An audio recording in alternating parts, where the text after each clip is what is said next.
Good morning. Good morning. My name is Jesse. I'm a recovered alcoholic. I've had experience with these steps as it's laid on the Big Book of Alcoholics Anonymous with a phenomenal Big Book Step Study sponsor, a higher power that I call God, meetings like this and people like you. I've made all the amends that I am willing and able to make at this time and remain willing should new amends crop up or be put in my life to clear up my side of the street. And I practice 10, 11, and 12 on a daily basis, again, to the best of my willingness and ability. It's an honor and a privilege to be asked to speak anywhere in Alcoholics Anonymous. And I learned early on in my recovery. I got arrested into this program August 11, 2009, spent some time incarcerated, and then got out to a treatment center. And I learned early on in that treatment center, when I'm asked to be of service in Alcoholics Anonymous, the only answer is yes. I'm not allowed to say no to a reasonable AA request. I'm reasonable. I'm sure if this meeting took place in Colorado or Hawaii or somewhere else, maybe I could get away with not going. But it's really an honor to be here tonight, looking around the room and seeing a lot of familiar faces and some new ones, and it's just an amazing feeling to be in a room of people that know what I mean when I say recovered alcoholic. And it talked about that in the reading today. So the second part of step 2, sanity. My big book, I have many big books. I enjoy collecting big books. My big book that I had today just happened to be in the back of my car on the way here. And it was a gift from a great friend who sent out somewhere down in Texas to get this, and there's a big book dictionary in the back. So I figured I'd start with sanity to define it. And according to this dictionary, it says, soundness of mind or judgment, mentally sound and healthy, reasonable, compatible with a socially accepted point of view, and having a normal, air quotes, normal, healthy mind. I was the furthest thing that you could get from a socially acceptable point of view before Alcoholics Anonymous. My experience with not being of sound mind led me to places where they have doorknobs on the other side of the door. You have to get buzzed in and out. They take away your clothes and wrap you in we called it a green taco. I don't know what else to say. A lot of Velcro, a lot of, no strings or anything dangerous. Some of you, I think, know what I'm talking about.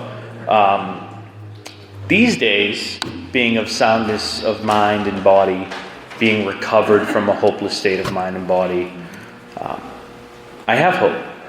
I have a freedom. I can go wherever I wish to. I'd like to say in Alcoholics Anonymous that we can do whatever we want as long as we have a foundation of recovery underneath us. And I have a beautiful life today as a result of the work, people like you, just doing what was laid out in front of me. I talked about in the reading, rocketed into the fourth dimension. And I remember as Eduardo was sharing the roundup coming up on Founders Day, I remember a previous roundup, some sort of convention around here where that was the theme, rocketed into the fourth dimension. And it had one of those wooden, stick your face in cutouts, and it was a rocket. And I have a picture of me in it, just smile, right? And I remember that day, and I remember that situation, and again, I was asked to speak on a panel there about, I don't remember what it was about, but I remember being there and talking to a newcomer after that panel, because something I said, which is not original, which is not planned or plotted, resonated with this woman, and we ended up talking for a while after, and I walked away thinking, wow, this really is the fourth dimension. I never knew this existed. I never knew life could be this good. And it's not all puppy dogs and rainbows, as they say, but knowing that I have a higher power that I choose to call God that will not fail. There's too many seemingly coincidences that have happened for me to be in this seat here today in front of all you wonderful people. Too many for me not to believe that there was some sort of plan, some sort of divine intervention on August 11, 2009, when God sent down, this is my version of events, I'm sure they have others, God sent down 2 guardian angels to save my life. I didn't see it at the time either. They were police officers. They gladly gave me a place to stay for 16 months. They said, we'll take care of you. I promptly lied to them and gave them a fake name. We were off to a great start. And let me back up for a moment. Thank you, Eduardo, for asking me to speak here today and for giving me this opportunity to be of service. I see the timer here. Is it still 15 minutes? Still got 15. 15, okay. All right, so strap in. I never know what I'm going to say at these. I say a prayer before I come in. I say a prayer, when I wake up in the morning. It's out of the book, but I made it my own. It's direct me to be of maximum service to you and others, align my will with yours, and grant me the strength to carry it out. And whenever I'm asked to speak in Alcoholics Anonymous, I say something like, give me the words that you would like me to say, the strength to say them, and I forget the last part. Yeah, but I say those 2 things, and something else. If I'm not making sense, I do apologize. I have small kids, and they were up at 2 a.m, so I got like 2 3-hour periods of sleep with like an hour at like 2 a.m. where I was just wide-eyed and bushy-tailed and could have ran here from Gardner because I was that awake, and I thought, this isn't going to be good today. So here we are. We'll push through. Sanity, soundness of mind, a socially acceptable presentation.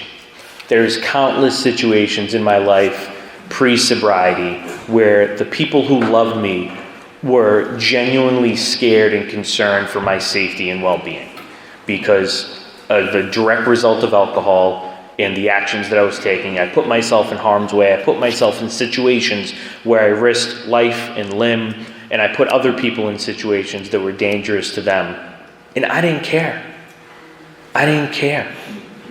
It talked about in here, we may be the greatest men and women in the world, except for this strange, peculiar mental twist we have, right? And I use that charm, if you will, or that facade, that mask, to kind of hold it together for a little bit. It talks about the moderate drinker and the hard drinker and the real alcoholic, and I have my own progression through those where I could honestly say at first, it wasn't the issue it turned out to be. It wasn't the issue that I needed guardian angels with police badges to save me from, right? It was fun. It was socially acceptable. I was watching something last night on Netflix where the guy was talking, it was a comedy special, and the guy was talking about alcohol as a social lubricant and how people, without an alcohol problem or addiction can have a drink and open up, and it eases the anxiety of the unknown or meeting new people. And I used it for that, and it worked. And like anything that worked in my life, I wanted to do it to excess. So the more that I put in me, the less it started to work. And then all these problems came up, right? And my 3 favorite words were, I got this, right? I didn't have soundness of mind. But in my insanity, I would tell people when they would confront me, those same people that were concerned for my well-being and safety, and maybe I put them in situations that were concerning to themselves, they would confront me about things. Can't you see what you're doing? This just doesn't seem right, on and on and on. And my mantra, my war cry, my, battle cry was, I got this. And the truth was I didn't. But I wasn't ready to get honest. And this work has given me the soundness of mind and the sanity back because I got honest.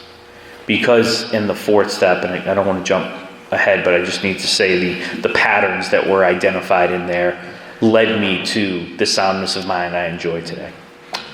Right before I came here, I work in the field, I work at a detox, and I was talking to somebody. He asked me, he said, hey, what was that thing you said the other day? I forgot.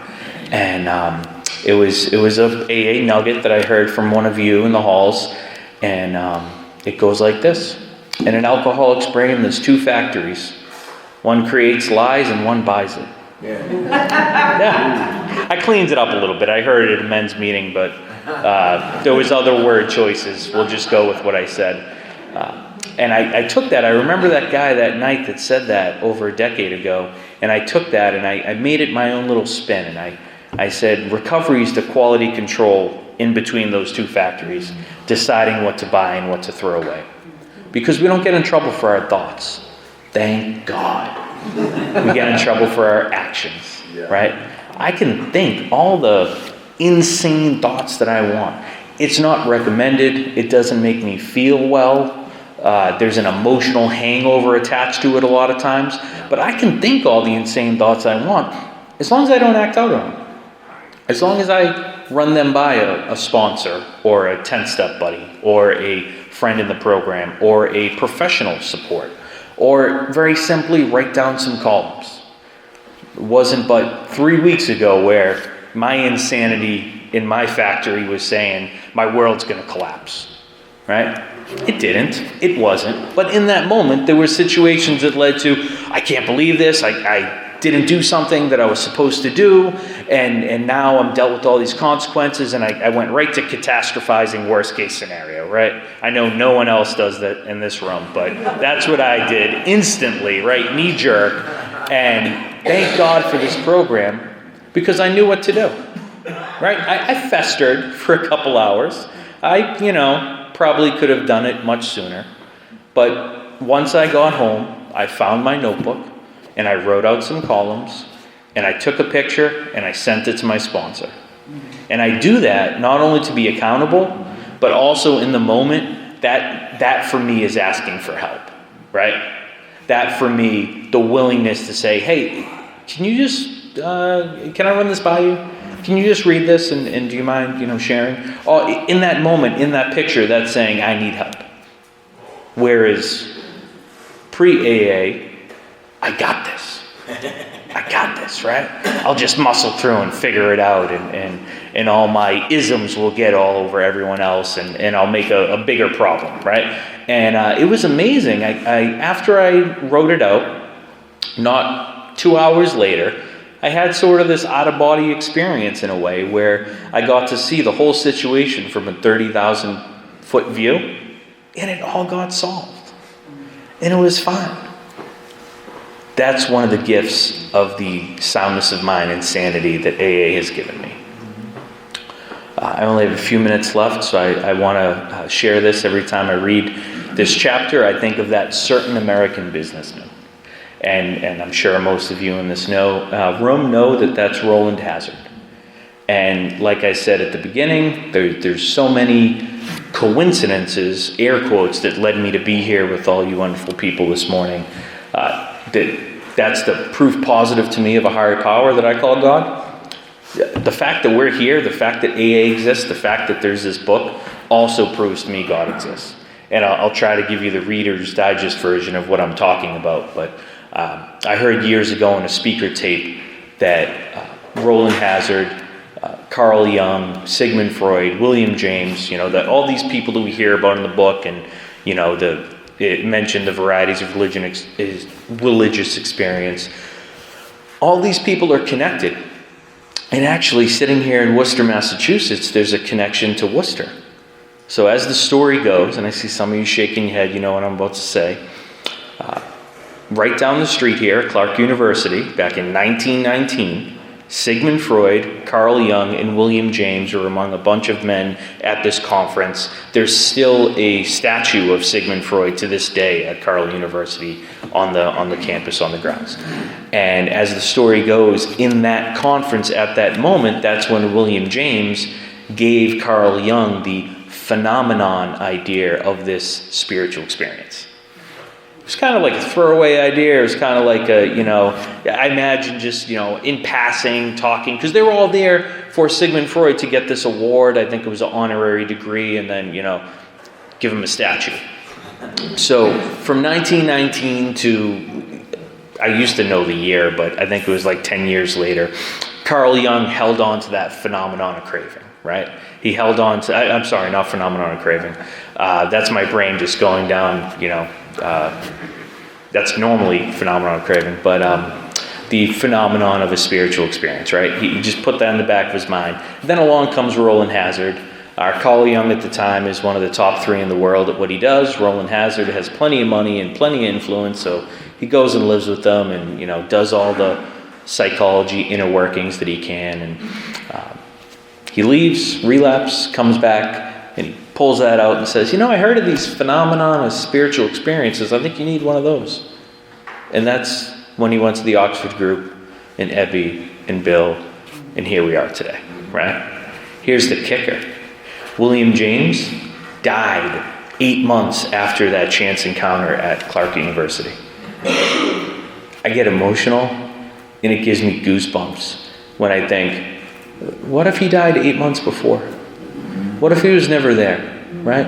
Seconds and inches. Proof positive that there's a higher power that wants us to find the solution, wants us to be recovered, right? And I'll end with this as the AA joke goes, God got sick of us dying from alcoholism, so he gave us this solution, but he knew we would be too stubborn to accept it, so he let us think we came up with it. I love you all. Thank you for letting me share. Jesse.